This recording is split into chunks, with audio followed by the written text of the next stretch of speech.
Doc, how's it going? I'm good, man. Good? Always a pleasure to see you. Indeed, indeed, indeed. It has certainly been a different world for entertainers the last 18 months, couple of years. And so how have you had to deal with it? Well, like everybody else, one day at a time. And my faith is what's kept me going, man. I mean, people are like, what's next? I'm like, you tell me. You know, we just take it day by day. Mm-hmm. Mm-hmm. And because one of the things that is interesting, I've interviewed numerous entertainers, especially folks who are singers, and you feed off of the energy of the crowd. People ask me the same thing. Given a virtual speech, it's not the same when I'm at that podium and you've got people and you got energy and the anticipation. It's just a whole different animal. Energy is tangible. It's when you don't do it, you don't realize how much, but it's tangible. Like when I'm on stage in certain places, you can actually feel the love, the energy coming back to you. So it's tough. One of the hardest things is making an album, but making it feel good in the studio. When it's just you and a mic, and no lights, and no wardrobe, and no crowd. That's an art form. And it is. I can't tell you how many. It's very interesting. I was listening to. I listened to several Jill Scott records. And I liked them. But it wasn't until she performed at Essence, and I heard the live version. It's just like when Fantasia won American Idol, the song that put her over the top. I have that one, and I snatched it off of television. Then I have the studio version. It's hard. It's just a whole different feeling, whole different vibe, which I think is part of the reason why there's so many gospel albums are live. Because you capture the spirit, and that's Mr. Martin. It used to be my daddy. I'm rolling. Okay, just respect. Back in the day, like the Love Alive album, Walter Hawkins, Chains. That song is like 12 minutes long, and they would play the whole song. And you felt like you had church, but now you better do it in 3 minutes, or you're not gonna get played. That's interesting because that was a song that the Salem Baptist Church Choir Chicago did. It's like a 13-minute song. Oh yeah. And man, and so when you play it's like it builds and builds. And you're in the experience. Yes, Otis Clay has a song called "Precious Precious" live in Tokyo. Okay. And there's a 6.5-minute organ solo by Charles Rogers. Okay, wow. Bruh, and again, you take that, and then, or you take that Sam Cooke live at the Harlem Square Club, and you listen to him bringing it home to me, and Somebody Have Mercy. Yeah. Totally different feeling and sound. And man, you in the car, you just, I mean, that's why I can't really say it because since we in a church, but I have these, I call it these songs. What songs for you, whether they're gospel, whether they're R&B, whether they're whatever, that when it comes on, that's gonna make you just oh yeah, it just hits you. There's a lot of them. There's a lot, and I was talking to someone the other day. I was hearing the song "Stand" by Donnie McClurkin. That song just has God's hand on it. It's something about that song, like it just does it. And there's so many songs like that. But as to back to your point, it's such a difference with no audience. I mean, I hate it, honestly. I don't like it, but I thank God for it. Right. And the medium of television allows us to still have church. I've not missed one Sunday at my church, but because of on camera. But this coming up is going to be our first Sunday with people in the audience. Yeah. So. Okay, so you said Stand. I love that song. Give me a few others that, again, when it comes on, I don't care what mood you in. I don't care where you are. You could be on a plane. Well, believe it or not, somewhere, and when it hit, man, you just like, I don't care what y'all think. Yeah. I'm just about to go. Believe it or not, because I'm a gospel singer, but Ella Fitzgerald is like, hands down, the greatest singer of all time. Really? To me. So whenever I'm anywhere and I hear her voice, I'm like, that's Ella. She's phenomenal. She's perfect. Perfect. See, I think that is when we talk about music, we talk about art is art. So you Yeah, obviously you have movies, you have television, you have artwork, but I don't believe that there is any other art form that can match the emotion, the intensity, the I mean, no matter what mood you're in, no matter where you are, whether folk can speak the language or not, music is the most incredible art form. Whether they are spoken words or whether it's just music or whether the whole thing is just a hum. Yeah, definitely. Definitely. We have a large amount of success in Japan. And I met a guy, they called him Little Kurt Carr. Now, so you know he's short if they call him Little. Yeah, that'd be funny. They call him Little Kurt Carr. He was 6'5". No, he's shorter than me. But this guy knows every single song that I've ever done. Wow. And can't speak any English. I said, you know the whole language if you put all them songs together. But it was just phenomenal to me. Amazing.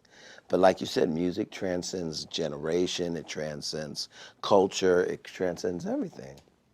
We were talking about Nigeria and gospel. Yeah. When I was in Ghana in 2008, I've been to a whole lot of Holy Ghost filled church experiences in the United States. Yeah. But bruh. They put us to shame. Bruh. I'll never forget Mr. Woo! Martin. We were in Nigeria for this thing called The Experience. It was 200,000 people. And it wasn't a rainstorm, it was a typhoon. A typhoon, literally, like rain I've never seen before. It was me, Donnie McClurkin, and Mary Mary, and Ty Tribbett. It was like 8 different artists. And the power went out. And they stood there in a typhoon. How great is our God? See, it was the most humbling thing I've ever seen in my life. Man. So no one could perform. None of us could perform. I think Fred sang early because he had to leave and he was able to perform, but nobody, it rained for hours and they stood there. Didn't move, didn't leave. No, and at the very end, they had like I guess an emergency generator light that would, all of the artists at least go out on the stage to let them know that you are here. Right. And I was standing next to Erica and Tina, Mary Mary, and their hair was like matted to their face because it was that wet. And right. They were like, Kurt, have you ever seen anything like this? So, because you know, had that been America, we'd have been at home. Oh no, it would have shut down. They would have been shut down. So rain comes in, and the crowd just sang. They did not. They just sang. They just started singing hymns to God and just worshiping God. And they're not worshiping Him for a new car, or a nice house, or designer clothes. They're worshiping Him because He's God, and it's humbling when you go to Africa, man. Yeah, that's a heart of worship. Now that's that. Wait a minute, you said it was called The Experience. It was an experience. That for was us, an experience for us. None of us sung a note, but it was something I'll never, ever, ever, ever, ever forget. See, that's sort of. I was at what church was I at? It was a church I was at, and the pastor ended up. The choir was so lit. Mm-hmm. They were so on fire that. He never preached a sermon. It literally transitioned from praise and worship, and the experience just continued for the next hour. Mm-hmm. And he talked, and they sang, and it was just unbelievable. It happens. And the reason I want to ask that because you led the choir Fountain of Praise in Houston, and there are a lot of folk. There are a lot of preachers who are like, look, okay, enough, I got to do my thing. Right. But then there are others who understand you allow the Spirit to move, you allow God to move, and if it's flowing, it's flowing. And if the agenda gets changed, it gets changed. But that's when you're in tune with the room and the people in the room. Yeah. Well, I got my start when I was 20 years old. I was music director for James Cleveland. So a lot of people don't know that, but I learned about how to watch the mood in a room and to flow with the spirit. He was a very spontaneous man. Most of the hits that he made were things that just kind of happened. Not planned, all no, organic. just like he would say, high blood, low blood, no blood at all. Like he just had the quickest wit. And I learned a lot of that from him. And then before I came to Houston, I was music director at West Angeles Church in Los Angeles with Bishop Charles Blake. And that's where the Black praise and worship movement started at his church. And so I've learned to just kind of go with the flow. Define that. What is the Black praise and worship Well, movement? before praise and worship started, we had what was called devotion. Where a deacon would get up, oh, I love the Lord, he heard my cry. Well, stuff like that. Or, have you tried Jesus? He's all right. Patrick Henderson, at the leading of Bishop Blake, Patrick Henderson was the minister of music at West Angeles. He and a lady named Judy McAllister came together and took songs that they got from Oral Roberts University, a more Caucasian experience, and they took those songs and blackified them. They put some Lowry salt on them, some onion powder. They put some Tony Chachere's Creole seasoning on it. Sachet, yeah, and Lowry salt. And the first time, I'll never forget, at West Angeles, which is a Church of God in Christ, Judy got up and said, as the deer panteth for the water, so my soul longeth I. The people was looking like throwing rotten egg like the Apollo, literally. And we just kept doing it and kept doing it and kept doing it. And now it's like you can't get away from praise and worship. Well, the thing is, look, I was born and raised Catholic. Okay. And the decision to found the church was in my grandparents' living room. And the reality is, our culture is different. How we walk and how we talk and how we act.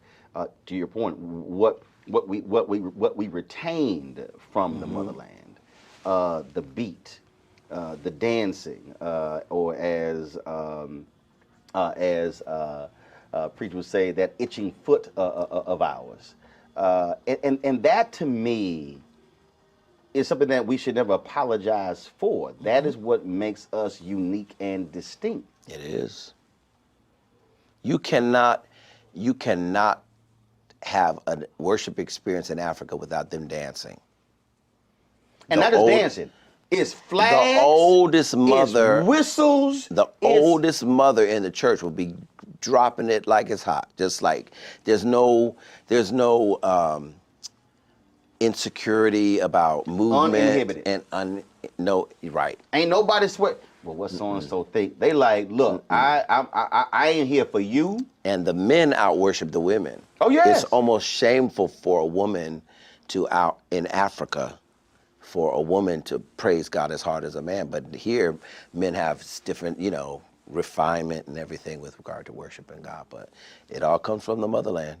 It does. It does. You mentioned Japan, and it's amazing that a lot of blues artists and soul artists talk about again how black music, if you will, they love it, how it just how other people receive it. What has there been a particular place other than Japan that shocked you in your travels when you went, oh y'all get down with our stuff like this? Not really shocked me that they accept what we do, but a lot of certain countries in Europe, we do a lot of tours in Europe where they would know like the BBB song on a record, not the A songs. They knew, one time we did this fabulous opera house in Italy, and they held up this song. They had posters like, please sing. I was like, oh my God, we've never sung that song before after the record. So here's like, here's a standard playlist. We know what the hits are. No, after I had a song. They go deep.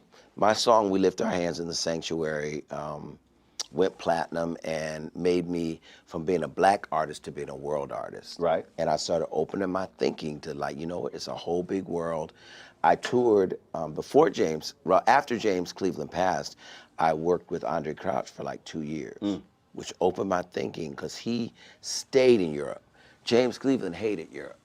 He liked collard greens and cornbread. Period. Andre Crouch wanted foie gras and, pheasant in Europe and all that. And so going to that realm with Andre, I was like, whoa, it's a big world. And so after Sanctuary hit, I literally became a world artist. So I started experimenting with all different kinds of music and all different kinds of sound. Why is it important for you? Why is it important from your estimation that brands like McDonald's embrace this aspect of the Black experience, gospel music, doing this tour, taking it across the country? Why is that important? My last CD, and this is not a plug, but my last CD is called Bless Somebody Else. And I did a song with Yolanda and Mary and Smokey and Fred Hammond and John Key and Kiki Wyatt and Faith Evans, like 16 artists came together to do this song about when I'm blessed, I have to bless somebody else. And I think McDonald's, they're putting their money where their mouth is. Not just saying that we embrace the community, but they're showing it. Gospel music, and in particular, is like a staple in the Black experience. And it's a way to ensure that we can all come together, all kinds of people. I've done the tour several times, and it's amazing to see sometimes when we were in certain cities, people will come 2 hours early, standing outside waiting to get in. Some dressed to the nines, some dressed in sweats and stuff, but it's like, you know what, McDonald's is bringing the community together and letting them experience for free what some of them would never be able to afford to see all of us together at one time. But also because you have a lot of companies that, hold up, now you're talking about faith, you're talking about religion, and it's not like when Black folk do gospel, we don't hold back. We don't remove the Jesus, the and J the word, right, the J right. word, the capital J word. Yeah, and that's really, really commendable that they allow us to be who we are. Speaking of who we are, is there? So I love asking this question because you never know what the response is. Is there something or someone that you would love to do something musically with? Does not have to be a gospel artist. That you just really like, man, I would love to do something with this person. I really want to produce Donnie McClurkin next. And we always talk about it. I just feel like my songs have the kind of majesty that his voice carries. I've worked with a lot of people because of my involvement at West Angeles. So I've worked with a lot of celebrities, a lot of things that I'm on that you might not know about. Such as? Well, I've worked with Stevie. Okay. And Gladys. And actually have a publishing credit with Stevie Wonder, which is like nobody does. We did a song for Pinocchio, and he knew me from church. And it was a big hit in Europe, but it never really hit here. And it was a song called Hold On To Your Dream. And I dared to say, I got an idea for the hook. And he was like, oh my God, I love it. So that was an honor. I would love, It's got to be somebody. I'm trying to think. Got to be somebody where you Michael like. Jackson, too late. Well, yeah, too late. Whitney Houston, Too late. too late. I worked with Aretha, got to meet Queen. and know her toward the end of her life. So Queen was amazing. it was great. So, yeah. With you. Oh, no, I don't get paid to sing. I get paid to talk. I get paid to talk. And See, you do it we well, had to so. mix in sort of that's you do it what I well. do. You do it well. I Stay tell in your all the lane. time. Oh no, that's my lane. No, look, my mama, all her sisters, our whole family, we sang, we did the choir stuff, but no. That was Celine Dion. ooh. I want to write a song for her. Have you ever met her? I've never met her. And I've seen her like 5 times. I think that she's probably the most perfect singer that's on earth today. Not soulful, I'm not, comparing her to anybody else, but as far as the instrument is perfect. So she has a Black background singer, right? So I was like, everybody black pretty much knows who I am, right? So I walked up and he said, "Hello, I am from France." So he didn't know me. So I've never met her yet. All right, so we gotta figure out. So you never met her. You love to write a song for Celine Dion. Write a song for her. See, I gotta think who Like, who knows knows Celine Dion. And Beyonce. I think I would like to. I think Beyonce should do an inspirational song. Okay. And we used to be neighbors. She lived before the split up of Destiny's Child. They lived across the lake from me, so I would see her all the time. She's really, really, really a beautiful person. So you need to run that by her. I know. Okay. So here's the deal. So Steve Payman is her COO of the company. Okay. So I'm gonna hit Steve. Cool. Then I would love that. gotta figure out who knows Celine Dion. I don't know. Maybe Lionel Richie knows Celine Dion. I gotta figure that one out. Okay. So we'll see we can make that arrangement. There you go. So we can make that arrangement. Last question for you. And that is, And I'll buy you a African outfit. ain't no thing. Ain't no thing. I'll fly you to Africa and pick one out yourself. That not a problem. That ain't a problem. I'm gonna figure out who knows Celine Dion. Yeah. I'm gonna figure out who knows Celine Dion. I'm trying to think who else. Who else would be in that space? Yeah, I think Lionel Richie probably. Out of all people Probably I know, so. Probably so. Lionel probably knows Celine Dion. He probably knows Celine Dion. What you think? Y'all think that? Hold on. Let me do this here. Let me see what time. I don't even go ahead and since you just you trying to challenge me, Carr. You trying to challenge me. So I don't know what. Let me go see if you know. It was the Clark sisters, but I just did them. Clark sisters. Yeah, I have a new song with them that's about to come out. I'm gonna see if Lionel pick up the phone. So if he don't pick up the phone, we're gonna shoot a video. Okay. We're gonna shoot a video, and that'll do it. Well, see, knowing him, he's somewhere. Will he answer the phone saying, "Hello"? He's somewhere in you. He might be in the Middle East. Is he gonna answer the phone saying, "Hello"? He might be. Is it me you're looking no. for? He will answer. He will answer. What up, frat? Lionel Richie's an alpha. Yes, I know. All right, we're gonna do this video right here. Cool. Okay, so Lionel, I'm interviewing Kurt Carr. Hey, Mr. Richie. So Jesus is love. and Jesus is an alpha. He's a Sigma. And so we're sitting here. He says he would absolutely, out of all the artists, he would love to write a song for Celine Dion. I figure out all the people I know, you probably know Celine Dion. But if you do know Celine Dion, we need to hook that up. But you probably need to also do something with Lionel. Hey, but Jesus is love too. so there you go. So let me know. Hit me back, frat. And yes, let's hook a Sigma up. Let's show. I was actually listening to the song recently. That track is great. The way it builds, it's perfect. It's a great song, timeless. Well, you let us know. You hit me back, and then we'll see if we can hook that up. I think I'm gonna bring that song back. I'm gonna do it. I'm gonna do it in church. Okay. I'm gonna bring it back. All right. Holla. Peace. All right. We'll send it to him right now. Okay. We'll see if we can do that. Man, always good to see you. Man, it's a pleasure. Indeed. Keep doing your thing. Thank you so much. Keep hanging. And then if you ever go to Japan and go back to Japan and lose your luggage, you know who you can call. Little Kirk. Yeah, little Kurt Carr. Appreciate it. Thank you, man.